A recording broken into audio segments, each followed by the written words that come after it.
Stephen White's never going to get his flowers, man. You know, he's never going to be the most talked about player at Arsenal. He's never going to be the best defender in the league, but I think he deserves a lot of plaudits if I'm completely honest with you. But yeah, looking at the headlines and news and all these things, Tab Police, look away now because we've got a fair amount to cover. Keep your talking points, opinions, and all these things coming, people. If you're on YouTube, smash the like button. Now, The Athletic have come out with an article talking about Mudryk. Now, I'm subscribed to The Athletic for you guys, so we'll go into it, but some sound bites initially. Edu and Arteta were utterly convinced of Mudryk's talent. When the deal did not materialise, Arsenal's understanding was that the player was devastated. Mudryk still has admirers at Arsenal who believe his talent can still be unlocked. I've always said I still think Mudryk can get it right, but I am enjoying his downfall because he signed for them lot. Yeah, people. So that's that with Mudryk. Allegedly, when the deal did not materialise, Arsenal's understanding was that the player was devastated. Mudryk still has admirers at Arsenal who believe his audacious talent can still be unlocked. But as far as joining Arsenal goes, that ship appears to have sailed. Now, I don't think they're going to let him go, but in theory, we've been buying players from Chelsea. Arteta wanted this guy. Could we get a discount? Could this be mind games from Mudryk to drive down his price tag? I don't know, people. But he does fit the profile of you. When you look at Pedro Neto, obviously the man in question, and Rafinha, Arteta seems to want a specific profile of winger if they are to arrive. Then again, if we sign a striker, Jesus, if fit, could play out there. Apparently as well, people, in the case of Mudryk, Arsenal were prepared to smash their transfer record in January 2023, but matching Chelsea's 86 million offer, albeit with a different payment schedule and add-ons on that shack to the next, considered less realistic. So it shows Arsenal are prepared to flex their muscles. Should we skip to the bulk of what this means, people? Arsenal turned their attention to Caicedo, their failure to agree a January deal with Brighton and Hove Albion, and the decision to return their focus to their primary target, Declan Rice, allowed Chelsea to sign Caicedo in the summer. Many Arsenal supporters were initially frustrated about losing both players to a London rival, particularly in the case of Mudryk. I was more vexed with Caicedo because in hindsight, I don't think him and Rice would have worked, but it would have been a good option. That was a transfer saga that unfueled over months, with the player publicly expressing his admiration for Arsenal and manager Mikel Arteta. Where is the bulk of stuff? We know, long story short, we know we didn't get Mudryk and Caicedo. We got Trossard and Jorginho. Apparently, Brighton were none too impressed with Arsenal's negotiation tactics and talks over Caicedo, but Arsenal had successfully brokered a deal for the Ecuador international. Paying a further 105 million for Rice would have been improbable. There is an alternate reality in which Man City were granted a free run at the former West Ham captain. With Rice in their ranks, the Premier League might already be in possession. Fair enough. I'm just trying to find what's relevant to us, people. Here we go. It looks like we've got this. So yeah, right now we know we've got the better investment. Arsenal's belief. Sorry, but it would be too simplistic to put this down to foresight on Arsenal's behalf. They really wanted Mudryk and Caicedo. In the case of the Ukraine forward, Arsenal were prepared to smash their transfer record. We've seen that. Edu and Arteta were utterly convinced of Mudryk's talent. They believe he could provide them with a third flying winger to complement Martinelli and Saka. So if Chelsea really need to sell before June or January or something, could this be something to revisit? Probably not, but we're going to definitely see headlines suggesting such. And perhaps had he arrived at Arsenal, we would be watching a very different player. The step from Ukrainian football to the Premier League is steep, but Arsenal had a clear plan for the winger. They knew he would require patience and development. Who knows how Mudryk might have fared in a more stable environment? That is true. Again, we know he didn't hide his preferred destination, people. Apparently, he still has admirers at Arsenal, as we know. Caicedo, we're at where we're at, really and truly. We all know Mudryk is still young. We all know Caicedo is too young. Right now, it looks like dodged bullets, but a year from now, this could all look completely different, people. So that's all that. Again, people, make sure I've been spamming you lot with content, Again, big up Harry. I did a video with Harry. Which one's this? Big up Jay Ferguson. We spoke here, people. So again, when the stream is done, you can binge watch the content. Big up Babs, because we had Babs yesterday. I'm sure you wouldn't have been up to date with that. And shout out Alex, aka The Different Knock, because I had him earlier today as well. Big up all of them. Make sure you're following all of them. Apparently, Team News and Ticks has said Arsenal's understanding that the player was devastated. When someone calls you in tears as they are on the way to the airport, in tears saying saying, can't you do something? I want to play for you. I'd probably understand they were devastated too. And I mean, to be fair, where ITKs go, he does have a bit of a, a hit with that. So if Mudryk was crying, he really didn't want to go Chelsea, really. On top of an unstable environment, the player don't want to be there. But you tough rat, you're going to have to get on with it. Allegedly, with Fabrizio Romano, where Ruben Neves is concerned, said Arsenal asked his agent about a potential move, but it was less advanced than Barca. Arsenal decided to leave talks as it emerged that Partey would be staying. So again, maybe we anticipated in the summer Partey would be going. He then said in the end it didn't happen because Wolves only wanted to sell for a fee in excess of 40 million euros, and the best proposal was from El Hilal. Now, you would have seen a couple of days ago, Ruben Neves spoke about Barcelona and whatnot. Once again, Mudryk was in tears on the phone to Arsenal, asking them to do something as he was on his way to the airport following his collapsed transfer to Arsenal.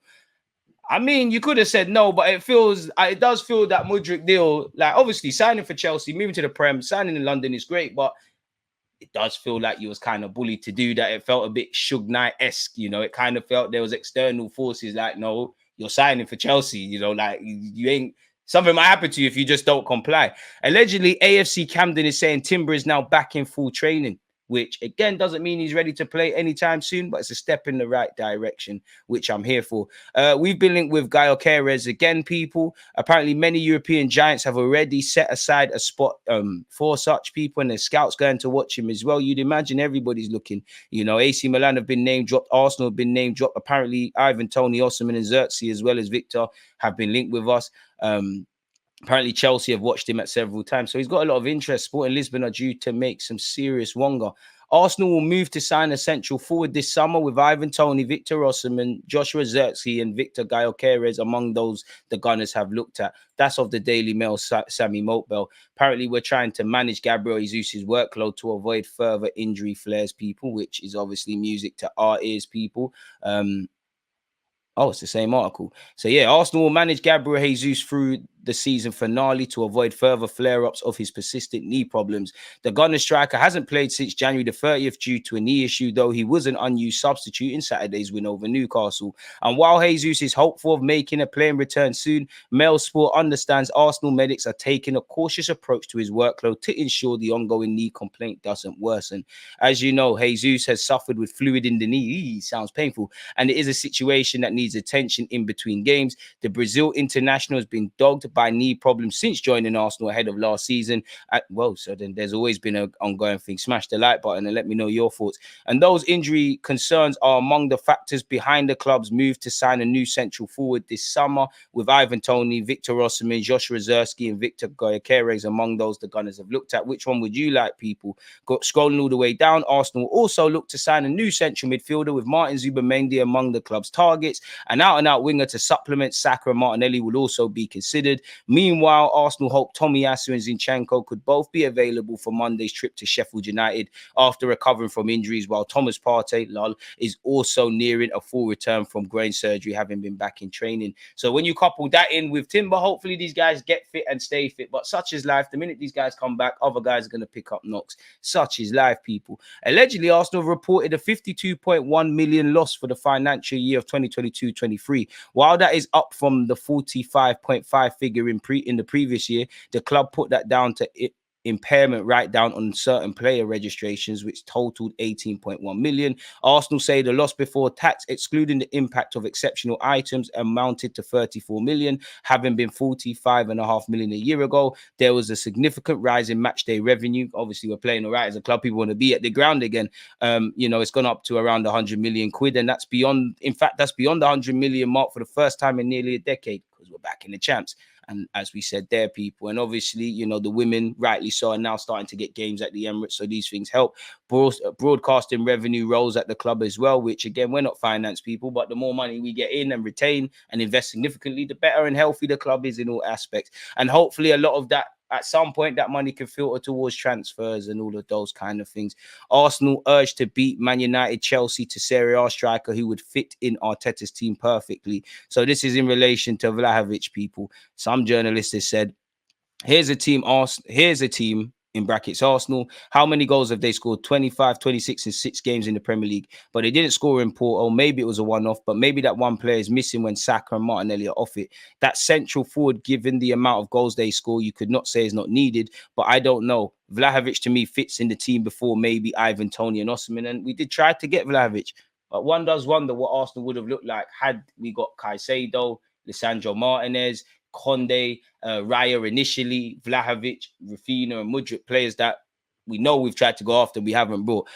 Some of it is money and some of it is age in those, but I like what I see, a left-footed player that would fit nicely there. Apparently this season, Vlahovic has 15 goals in 23 appearances, and at 24, there is still plenty of room for improvement, and Arteta could probably craft him into something. Once again, you know, Gabriel Jesus' knee injuries and on top of that, probably a lack of goals should see us go into the market.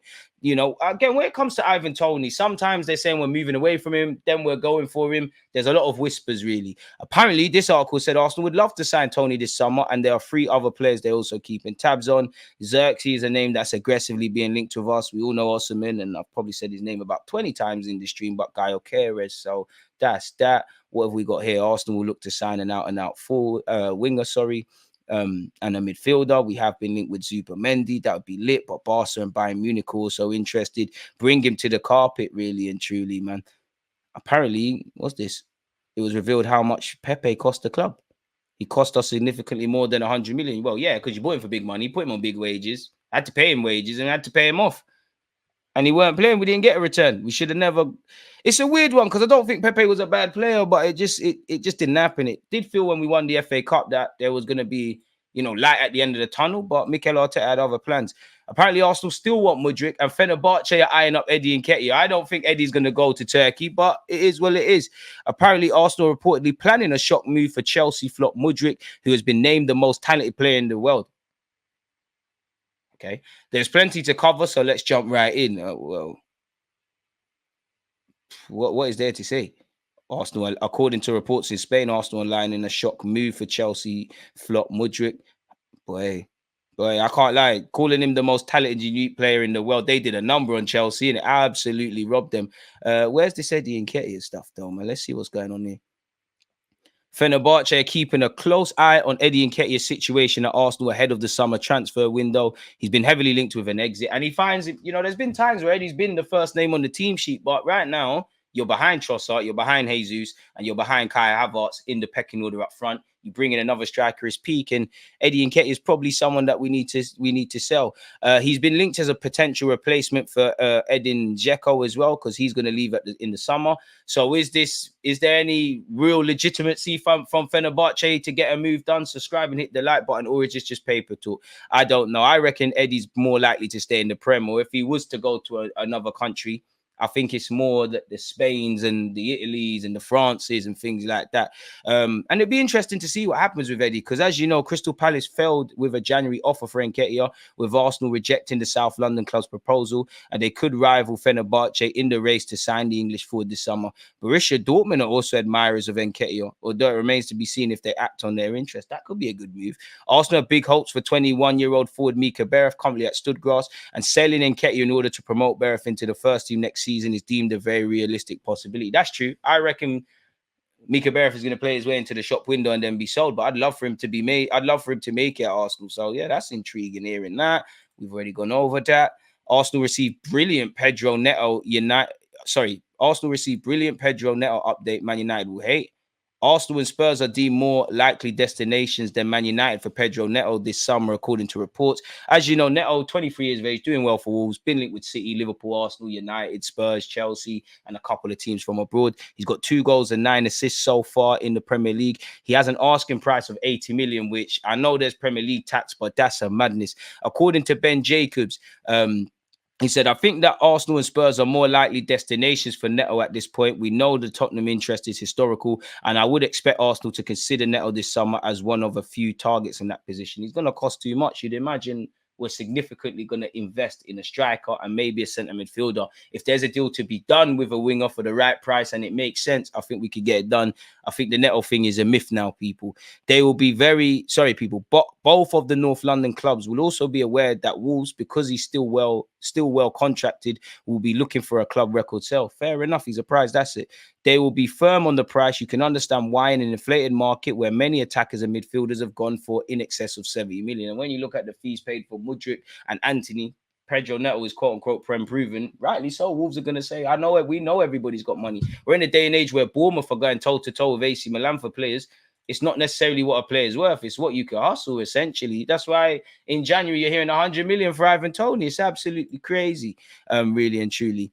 Apparently, the agent of Fiorentina wonder kid Michael Canyonde has confirmed that Arsenal and other Premier League clubs have been scouting the right back. Yes, Arsenal want him, but Fiorentina must not be worried. There's a contract, and Michael, is happy in this club and in this team.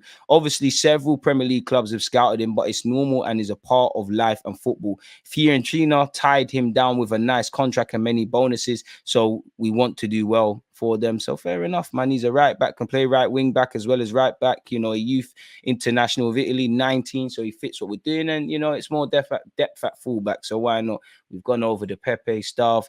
We've gone over that. See, I try not to miss anything for you lot, people. A few days ago, when we played Newcastle, Edu said, when asked about our potential plans, and I've gone over this before, but I recognize not everybody would have known, we now start to plan ahead for the summer on recruitment, and there are a lot of things happening.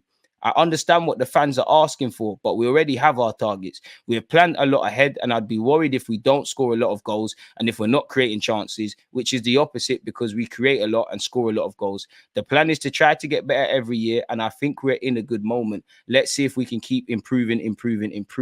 Then he said, people, I think if you see the type of players we have at the moment is players which have a big commitment to the club, which is very important. So the way we transmit to the fans, transmit to the people, our commitment. Sometimes you can lose, you can win games. It's all part of sport. Helps us perform the best way possible and show the passion we have for the club and try to win as many games as we can. Many times in certain conversations to recruit the players, you don't see the character of the player, or the character of the players does not fit well with what we are trying to do. And you have to move on and try to find what we're really looking for. If you see all those signings we've made since we started together, everyone is almost the same: young, energetic, passionate, and good talents with big, beautiful futures ahead of them. Hopefully, we can achieve something with them, people. So, moving through all of this, from one Portuguese player, Pedro Neto, to Ruben Neves. What has been said here, people. I don't think Neves is talking about his move from Wolves, people. I don't think I left too soon. I left at the right time. A footballer's career is short. Sometimes you have to put your feelings to one side to look after yourself and your family. The transfer wasn't as simple as the one to El Hilal. Wolves were in the English second division. Everything was different, and it was my first experience abroad. A daughter was born that year. It was a very big chance. It went well. I look back and I'm 200% sure it was the best decision I could have made. And he's also, again, as we went over earlier, spoke about his failed move to Barcelona and Arsenal. I'm really on the Pepe thing today, innit, people? Man United and Arsenal ready to make offers for 22-year-old midfielder Onana is on the agenda again, people. He's also been linked with Barcelona. Allegedly, Everton want 51 million. I hear it. He's 22, he's Premier League and that, but is he more value for money than a Zubimendi, then a Douglas Luiz, or several others? I don't know. You lot let me know your thoughts. I do like Onana, though. Arsenal have announced their February men's player of the month and the women's as well. You've got Kai Havertz, Odegaard, Rice, and Saka. Who would I give it to? I would say I'll give it to Kai Havertz because you've exceeded my expectations. I know the other three are great players. I think Saka has been quality. Declan Rice has been quality since the beginning of the season. Odegaard has really found the purple patch and is a quality player. But I expect them to kind of do that. With Kai Havertz, my expectations are significantly less. So I'll give it to Kai Havertz. Big him up, long may it continue. 3 of our Premier League games in April have been rearranged, people. The month begins when we welcome Luton Town to North London, and that match has been moved to Wednesday, April the 3rd, with a 7:30 kickoff time. It will be live on TNT Sports. The following weekend, we head to Brighton. Oh, Brighton away is a techie one, isn't it? And while that match will remain on Saturday, April the 6th, it now has a 5:30 kickoff to allow it to be beamed on to the national live from the Amex Stadium by Sky Sports. Exactly a week later, we'll be in action against Aston Villa at the Emirates Stadium, which will now also be at 5:30. start and shown by Sky Sports. Oh, you're playing on my birthday. However, if the Villains reach the Europa Conference League quarterfinals, that game will be moved to Sunday, April the 14th, with a kickoff time to be determined. Please, as much as I love Arsenal, I don't want it on my birthday. Please, Aston Villa, I'm supporting you for 90 minutes. Go through to the Conference League quarterfinals. Emre, that's your bread and butter European competition. But now that I said that, boy, it is what it is. Should we see what else has been said? Oh, Antonio Silva from Benfica links. A lot of money to potentially pay for someone that isn't going to immediately take Saliba or Gabriel's spot in the team. We went over this. We have been linked with a backup goalie. Jorginho's agent has spoken. Wait, what? Gabriel Jesus. Let's see what other rumors are here, people. What's this? Apparently, Gabriel Jesus has revealed he plans to join Brazilian side Palmeiras, but not until he becomes a Champions League winner at Arsenal. Fair enough. When your career ends, you want to go back to where you started, people.